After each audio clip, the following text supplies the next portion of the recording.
What's going on, ladies and gentlemen? Mr. C here. Going to be going over lesson 9.3. Going to be talking about geometric sequences. Geometric, basically the biggest difference between this and what we went over the previous lesson, arithmetic sequences, is that geometric, the difference is now going to be a multiplication, or really a division. There's a ratio between the two rather than a common difference like an addition or subtraction between the two terms.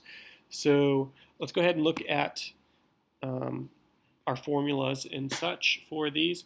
So it says a geometric sequence with a starting value a and a common ratio r is a sequence of the form, and they have these terms here. So it's like if your first term is a, your second term is a times r squared, a times r cubed.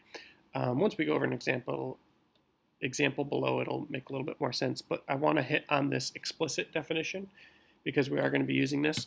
If you want to find those terms later down the line, we're going to be using this formula here, which is to find the nth term of a geometric sequence is going to be take your a1, your first term, and multiply it by that common difference raised to the n minus 1 power.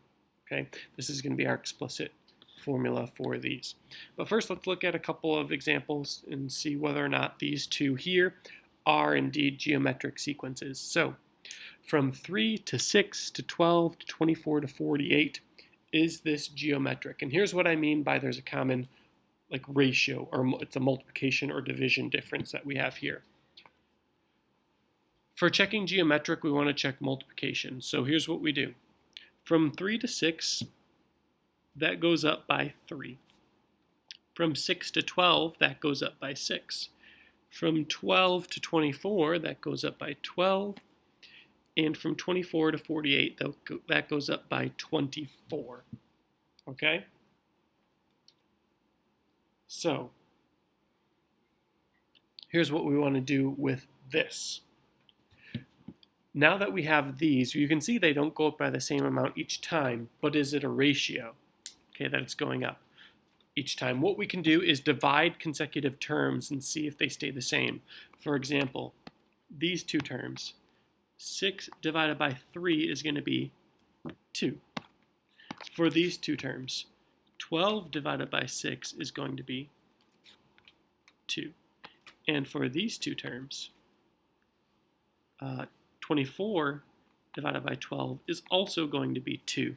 So you can see here there is a common ratio between all of these, and if I was to divide these, the common ratio would be 2. And you could even see that in just using these terms. 6 divided by 3 is 2, 12 divided by 6 is 2, 24 over 12, 48 over 24. So it is a geometric sequence. We'd say yes. The common ratio r in this case is 2. All right. Now for B, you can see here from 3 to 6, that goes up by 3. 6 to 9, that goes up by 3. 9 to 12 goes up by 3.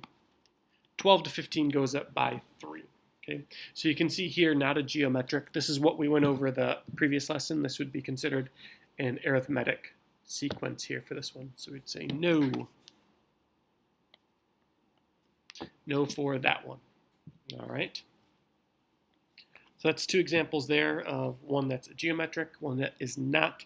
Remember, common ratio for this one was 2. All right.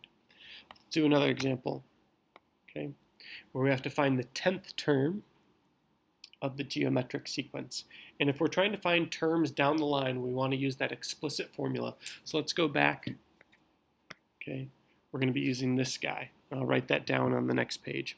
A sub n equals a sub 1 times r to the n minus 1. Okay, so a sub n equals a sub 1 times r to the n minus 1. So if we are trying to find a sub 10, a sub 1, remember, is our first term. So this is 4 times, well, what's the common ratio? Let's divide our consecutive terms. 12 divided by 4 gives me a 3. Also 36, just to make sure this is geometric, 36 over 12 is 3 as well. So r is 3, my common ratio. So we multiply this by 3 to the 10 minus 1 power. So this is 4 times 3 to the 9th. Remember, order of operations tells me to do exponents first. 3 to the 9th times 4. My 10th term is going to be 78,732. 78,732. Okay, for that one. That is a sub 10, my 10th term. All right. Okay. Let's just do one more. Today we're not going to do like a double day lesson. It's just kind of a shorter section here. So we're going to just kind of kill two birds with one stone. If you want to do all the homework together, I think that'll be fine. So just one more short example, and we will be good. So I want to talk about geometric mean. Remember yesterday we talked about, or the previous lesson we talked about the arithmetic mean, and that was the average of two numbers. When we're talking about geometric mean, let's say for two numbers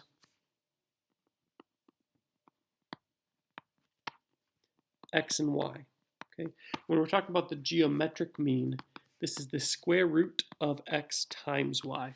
Okay, and we're going to use that in examples like this one where we have to find the missing term. Okay, say we have two terms like a sub 1, a sub 3, and we want to find that missing term in the middle, okay, that missing term between them.